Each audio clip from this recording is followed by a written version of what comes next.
Hi and welcome to this tutorial on setting music to a text.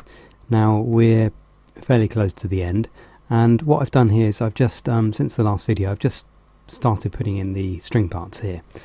So I've copied what's going on in the voices down to the strings and removed the text. And we're just going to, because these repeated notes are in order that we get all the syllables in, we're just going to have the equivalent length note in the violin there.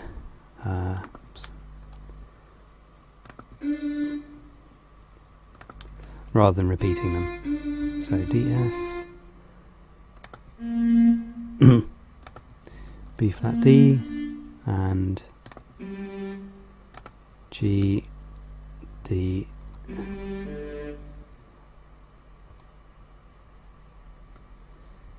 and here we just want to copy these parts over as well.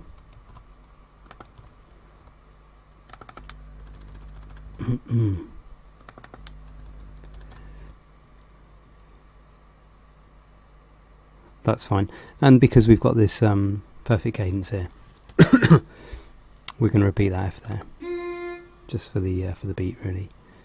So we've got this interrupted and a perfect. Now we're going to have just a repeat of this material.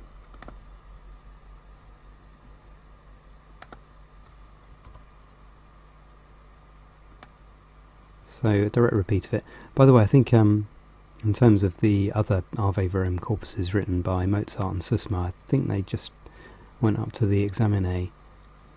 So what I've done is I've extended this a little bit more by having repeated the Verum corpus and having the final line of the text, or the final 3 lines, and the Amen as well, which we'll work on in a minute. Of course, you just have to think about how long is the piece going to last, and you know where you want to end it, etc. So we're just going to copy that over, and I believe that can be a direct copy of that. Just take these MFs out.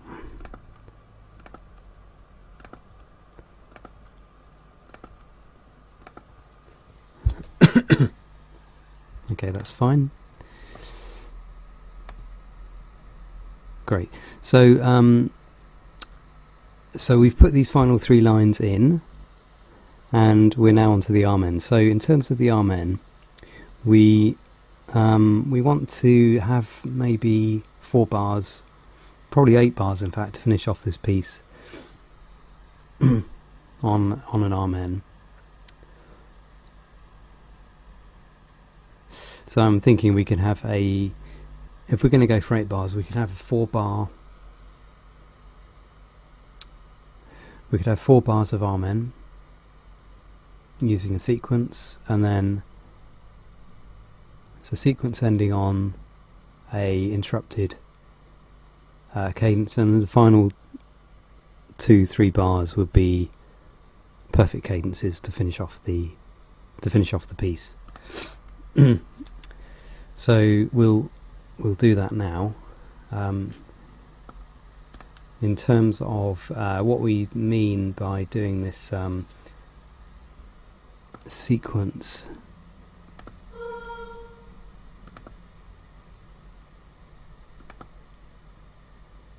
so I'm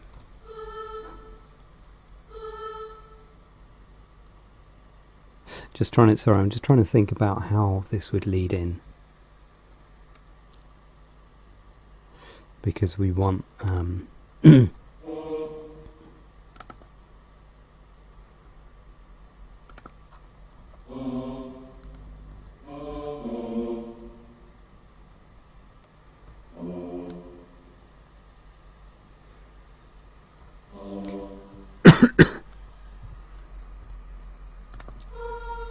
now we don't have to worry too much about the words here, because we know what they are.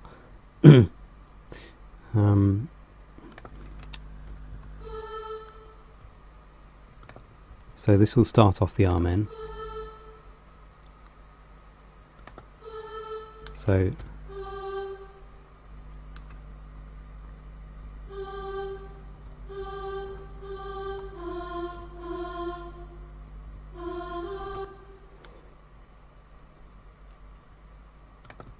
and I think we'll have this dotted idea in all of these. So this one as well, and this one will be dotted. F, D, and so an E flat chord here, but we've got this suspension here, so we'll continue that suspension on this one as well.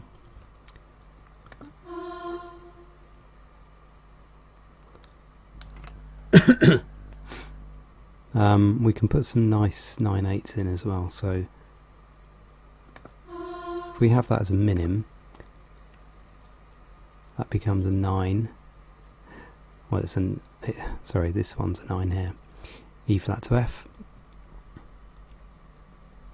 and then that comes down, that resolves down to the E flat. But then of course the bass is moved down to a C. But still, that should be a nice effect. So these repeated notes, we don't want those because we're just on R. So and we probably want some kind of interest in the, we don't want it just block chords with suspensions and positures or whatever. We want some kind of interest in it.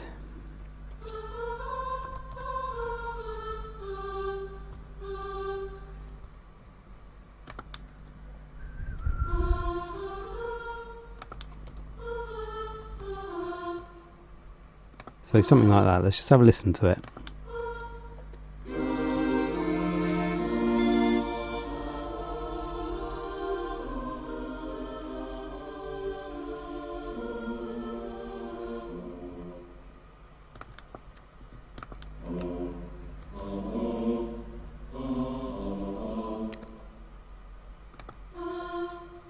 So I think these work fine. So we just need to complete the harmonies for this one. B flat. I mean, we can have it more chordal here, in terms of, you know, we're finishing off the piece, and we want this to be nice and melodic, and, you know, have this nice kind of melody at the top and some imitation between the parts. But we don't need to go, you know, all out as we were doing over here. We want to bring the piece to a close, and so let's see.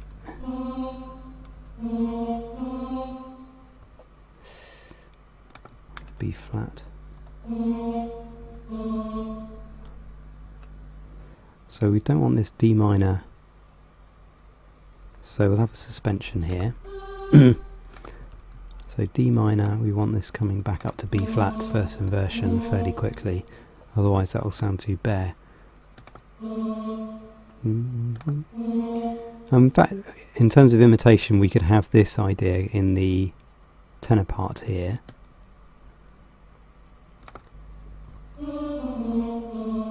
And then just have the soprano on the F there for D minor chord, moving to first inversion B flat, and then B flat and G. And common to those chords is the D, so we need to fill that in as well. Oh, sorry, we've got a D down here. We've got a D there as well. Anyhow, it's nice to have this full F to E to D. So let's just have a listen.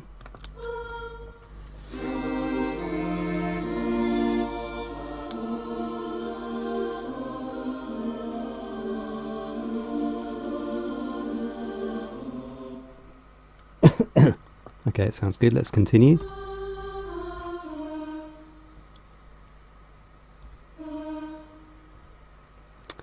Now we want to go down to the dominant seventh here.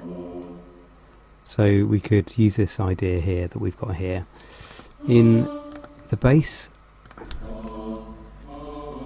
so C down to F. And I think we said we wanted an interrupted, so we'll just put an F sharp and make it more solid there. Now for effect, we'll go up to the E flat there as the bass is coming down, so C minor down to dominant seventh. That should sound good. And that can continue for another minim before resolving down, so we've got the G minor chord there. Okay, so yeah, let's continue the idea of suspension. So we'll have that D, this is a C minor chord,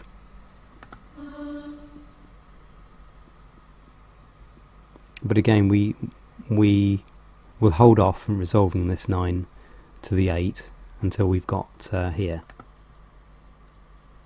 So we'll just have that as a minim, and we might as well follow the bass down in thirds.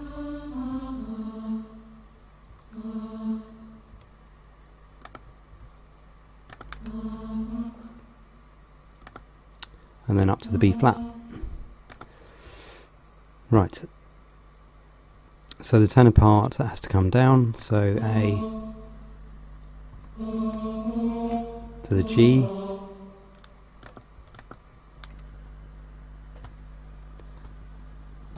G there is needed from the C minor chord, and we can work in contrary motion to this. C is required on this dominant 7th and the diminished 7th as well, and then that will go down to the B flat. And that will be tied because we'll just be doing R's. Right, so nice and easy putting the text in, so Control L, so R.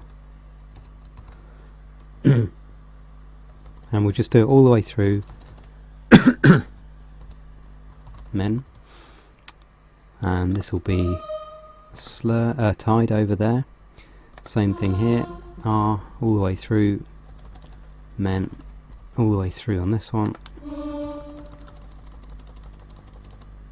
Men, this one, R, Men. Good, and the strings will just follow that, note for note. So let's have a quick listen, make sure we haven't made any mistakes.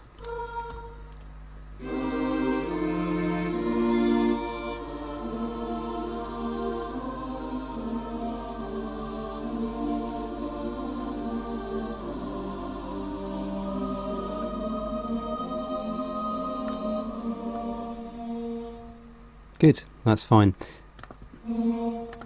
So what we'll do next is we're just going to put a few perfect cadences in, and then that'll be the piece finished. So please do subscribe, and please join me next time. Thanks.